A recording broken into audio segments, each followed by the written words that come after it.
Hello everyone, मेरा नाम सहर। अस्सलाम वालेकुम, मेरा विशाल। आप सबका बहुत ज्यादा स्वागत है हमारे चैनल पर फिर से, और आप सबका बहुत ज्यादा शुक्रिया हमें प्यार देने के लिए। यार प्लीज 60,000 सब्सक्राइबर करवा दो। 55 के हैं अभी, लेकिन 5,000 रहते हैं, तो प्लीज 5,000 सब्सक्राइबर भी करके 60,000 करेंगे इंशाल्लाह करेंगे। आज की जो वीडियो लेकर आ गए हैं भाई, हम देखने वाले एक इंडियन जवान 300 पाकिस्तानियों पे भारी पड़ चुके हैं। इंडियन आर्मी की सर्वाइवल स्टोरी आज सुनने वाले हैं। फैक्ट बाई की वीडियो, वो भी जाके जरूर देखेगा। देखते हैं आज की वीडियो। कांटे वाली तार पे किसने गीले कपड़े टांगे हैं, खून टपकता रहता है और नाली में बह जाता है। क्यों इस फौजी की बेवा हर रोज ये वर्दी धोती है। हमारे भारत के जवान ऐसी जगह पहरेदारी करते हैं जहां कोई आम इंसान जाने से पहले 10 बार सोचे। इसमें सियाचिन की बर्फीली पहाड़ी शामिल है, जहां तापमान -50 डिग्री तक भी पहुंच जाता है। पर रुको, अगर आपको ये ठंडा लग रहा है तो फैक्ट बाई आज आपको इससे भी ठंडी जगह दिखाएगा जहां सोल्जर्स निडर होकर बंदूक चलाते हैं। इसके साथ जानेंगे कि कैसे राजस्थान के भयंकर तापमान में सोल्जर्स के जूतों का सोल भी पिघल जाता है। सोचो, जहां चलना भी इतना मुश्किल है, वहां ये क्या खाते पीते होंगे। अब आपको भी आर्मी के शूरवीरता के प्रति लगाव जाग गया हो तो एक ऐसे ही वीर जवान की कहानी जान लो, जिसके मरने के बावजूद उसने 40 साल तक वतन की जिम्मेदारी निभाई। और तो और उसकी कहानी इतनी जोशीली है कि उसका एक मंदिर तक बनाया गया। तो आइए जानते हैं कि कैसे भारत के शूरवीर इन बॉर्डर्स पर निडर होकर अपना गुजारा करते हैं। यही हर खत में पूछे मेरी माँ के घर कब आओगे। अगर ये गाना हमारी आंखें नम करता है तो सोचो उन फौजियों का क्या जो घर से दूर रहते हैं। इसकी गहराई को समझने के लिए आइए चलते हैं जम्मू और कश्मीर की सरहद पर। एलओसी के 744 किलोमीटर तक फैली बॉर्डर पर, जहां ठंड से हाथ ठिठुरते हों और दुश्मन भी सिर्फ कुछ मीटर्स पर हो, तब भी हमारे सैनिक सीना तान के हर कितना मुश्किल है यहाँ पे है। यानी असल जिंदगी में एक सोल्जर की जिंदगी जीना बेहद मुश्किल है। पर अगर हम बॉलीवुड मूवी की तरफ देखें तो कभी कभार हमें फौजी की लाइफ आसान लगती है। लेकिन क्या हो जब बॉलीवुड जैसा किस्सा आर्मी में हो जाए। ये कहानी उस सोल्जर की है जो मरने के 7 साल बाद जिंदा हुए थे। हुआ यूं कि धर्मवीर सिंह अपने साथी के साथ कार क्रैश में उछले गए और उस टक्कर से उनकी याददाश्त चली गई। धर्मवीर सिंह की बॉडी न मिलने के तकरीबन 1 साल बाद उन्हें मरा हुआ घोषित कर दिया। लेकिन 7 साल बाद अचानक वो अपने टोली के सामने हाजिर हुए। उन्हें देख सबके होश उड़ गए। तब पता चला कि एक्सीडेंट के वक्त उनकी याददाश्त चली गई थी, जिसके बाद वो 3 साल तक हरिद्वार में भीख मांग रहे थे। अपना गुजारा करते वक्त उनका फिर से एक्सीडेंट हुआ और उनकी याददाश्त लौट आई। है ना बिल्कुल बॉलीवुड स्टोरी। ये तो हुआ एक हादसा, पर सोचो ऐसे कई हादसे और जंग से गुजरने के बाद जब वो रिटायर होते हैं तब उन्हें करनी पड़ती है गवर्नमेंट या सिक्योरिटी गार्ड्स की नौकरियां। और फिर वही हाथ आपको सलाम ठोकते हैं जो एक वक्त तिरंगे को सलाम करते थे, जो एक वक्त बंदूक उठाया करते थे, जो एक वक्त भारत के सबसे कठिन बॉर्डर्स पर तैनात हुआ करते थे। सोचो कैसी जिंदगी गुजरती होगी उनकी वहाँ बॉर्डर्स पर। आइए एक एक करके समझते हैं। पहली बॉर्डर है सियाचिन ग्लेशियर की, जो कि दुनिया का सबसे ऊंचा जंग का मैदान माना जाता है। यहाँ भारत ने अपने 5,000 जवान तैनात कर रखे हैं। इनकी सुरक्षा के लिए सरकार हर दिन 5 करोड़ रुपए का खर्च करती है, और ऐसा इसलिए क्योंकि ये इलाका इंडिया, पाकिस्तान और चाइना तीनों के लिए बेहद जरूरी है। इनफैक्ट 1980 के दौरान पूरा सियाचिन पाकिस्तान का होता अगर उससे ठीक 1 हफ्ते पहले इंडिया के जवान वहाँ पहुँच के झंडा न लहराते। इस मिशन का नाम ऑपरेशन मेघदूत था। सियाचिन में जितने सोल्जर्स जंग में मरते हैं उससे कई गुना ज्यादा वहाँ ठंड की वजह से मरते हैं। मगर सियाचिन जहाँ इतनी ऊंचाई पर -50 डिग्री सेल्सियस का तापमान पहुँचता है, वहीं द्रास का तापमान यानी सियाचिन से अधिक ठंडा और खतरनाक। हमें यहाँ भी इतनी ठंड लगती है जहाँ कारगिल के लिए जंग लड़ी गई थी। इतना ही नहीं, आज वहाँ के हालात इतने ही गंभीर होने के बावजूद भी हमारी इंडियन आर्मी अपने दुश्मनों का ख्याल रखती है। अब आप सोच रहे होंगे कि हमारे फौजी और दुश्मनों का ख्याल आखिर कैसे। तो देखो, 2020 में JNK के पास एक टेररिस्ट की खबर मिली थी, मगर उसे मारने की जगह आर्मी ने उसे बचाने का तय किया। चाहे फिर उस टेररिस्ट ने आर्मी पर गोलियों की बारिश की हुई थी, और तो और आर्मी के सोल्जर्स ने उस बच्चे को उसके पिता से भी मिलाया। यानी सिर्फ जंग नहीं, हमारे जवान अमन और शांति का भी ध्यान रखते हैं। लेकिन जहाँ हमारे सोल्जर्स एक जगह -45 डिग्री का सामना करते हैं, वहीं इंडो पाक बॉर्डर यानी राजस्थान में उन्हें 60 डिग्री की गर्मी सहनी पड़ती है। एक इस तरफ जंग में इतनी गर्मी, 1965 एक का तरफ वॉर इंडिया ने इतनी जीता था, लेकिन कहा जाता है कि उस जंग में टनोट माता के मंदिर ने जवानों का साथ दिया था, क्योंकि जब दुश्मनों ने हमारे जवानों पर 3000 से ज्यादा बम गिराए थे, तब माता के चमत्कार से एक भी बम नहीं फटा। तब से लेकर अब तक वो मंदिर सिर्फ और सिर्फ बीएसएफ के जवान ही चलाते हैं। ऐसी ही रोमांचक कहानी इंडो चाइना बॉर्डर की भी है, जहां एक सोल्जर को उसके मरने के 40 साल बाद रिटायर किया गया था। उन वीर जवान का नाम था जसवंत सिंह, जिन्होंने 1962 के वॉर में 3 दिन तक अकेले अपना पोस्ट संभाला और 300 चाइनीज सिपाही को मार गिराया। सुनकर यकीन नहीं होगा, पर उन्होंने अकेले ऐसा जाल बिछाया कि दुश्मन की तरफ 3 जगह से फायरिंग हो और पूरे 3 दिन तक ये वन मैन आर्मी चाइना ने जसवंत जी को पकड़ लिया। लेकिन मरने के बाद वीर जसवंत वहाँ के स्टेशन कमांडर के सपने में आए और कहा कि उन्हें आगे भी अपनी ड्यूटी निभाने दें। इसीलिए मरने के कई सालों बाद 2002 में जसवंत जी को रिटायर किया गया। और तो और अब उस पोस्ट पे जसवंत गढ़ नाम का एक मंदिर भी तैनात किया गया है। मगर इन खतरनाक बॉर्डर्स पे लड़ाई के अलावा सोल्जर्स के लिए कुछ और मुश्किलें भी मंडराती हैं, जैसे कि सियाचिन के बॉर्डर पे जहां जवानों को जूस पीना नहीं खाना पड़ता है, और ऐसा ना करना पड़े इसलिए सोल्जर्स ईंट जैसे बने जूस को गर्म पानी में उबलने छोड़ देते हैं। इसके अलावा फौजियों के लिए जो अंडे आते हैं वो तो जमीन पर पटकने पर नहीं टूटते। इतना ही नहीं, फौजियों के लिए आलू, अदरक, टमाटर जैसे और कई वेजिटेबल्स आते हैं, पर उन्हें पकाना मुश्किल ही नहीं नामुमकिन है। और जहाँ सियाचिन में खाना बनाना मुश्किल है, वहीं राजस्थान की तपती धूप में रहना, यहाँ गर्मी इतनी रहती है कि सोल्जर्स के जूतों का सोल भी पिघल कर निकल जाता है। लेकिन चाहे राजस्थान में इंसान की शरीर जला देने वाली गर्मी हो, पर फिर भी हमारे जवानों के हौसले नहीं पिघल पाते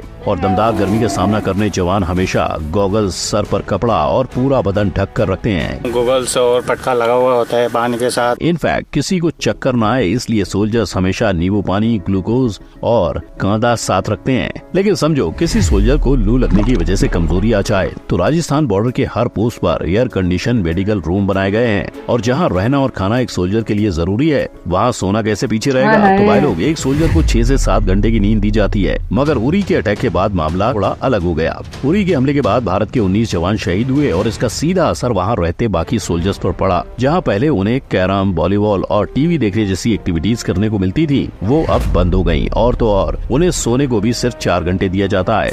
सोचो, अचानक सतर्क हुए ऑफिसर्स के दिमाग पर और शरीर पर कितना असर हुआ होगा। लेकिन इसके बावजूद इंडिया ने उरी का जवाब मुंह तोड़ दिया था, जिसकी सबसे बड़ी वजह है भारत की आर्मी की ट्रेनिंग। यहाँ हमारे जवानों को कांच तक खाने पड़ते हैं। इन ट्रेनिंग में पहली आती है कॉन्फिडेंस ट्रेनिंग। इसमें सोल्जर को पानी से 50 फुट ऊपर भेजकर उन्हें एक पतली पट्टी पर निडरता से चलना सिखाया जाता है, और ऐसी ट्रेनिंग उनकी रस्सी पर भी होती है, जहां अंत में उन्हें पानी में जंप मारना होता है। दूसरी प्रैक्टिस होती है जंगली इलाकों में कैसे सरवाइव करें। यहाँ सोल्जर्स को सिखाया जाता है कि अगर उनके सामने एक सांप आ जाए तो कैसे उसे भी बिना नुकसान पहुँचाए पकड़ सकते हैं। इतना ही नहीं, ट्रेनिंग के अंत में हर सोल्जर को सांप अपने गले में डालना पड़ता है, जिससे कि सबका डर निकल जाए। तीसरी एक्सरसाइज होती है सोल्जर्स की शूरवीरता की, जहां भारत की सेना के पैरामिलिट्री फोर्स अपनी ताकत दर्शाने के लिए वाइन का ग्लास अपने दांतों से तोड़ते हैं, तो फिर उन्हें उसी को खाना भी होता है। इस तरह एक सोल्जर को राइफल शूटिंग, घातक हमला करना और बाकी ट्रेनिंग दी जाती है। ये सारी ट्रेनिंग आप पुणे, चेन्नई, बैंगलोर, शिमला या अजमेर से ले सकते हो, और इसी में से एक है देहरादून की द राष्ट्रीय इंडियन मिलिट्री कॉलेज, जो 1922 से इंडियन आर्म फोर्सेस के लिए जवान ढूंढती आ रही है। ऐसी ट्रेनिंग का हिस्सा कुछ ऐसे सोल्जर्स भी हैं जिन्हें गुप्त रहना सिखाया जाता है। इन सोल्जर्स के बारे में किसी को भी भनक नहीं पड़ती,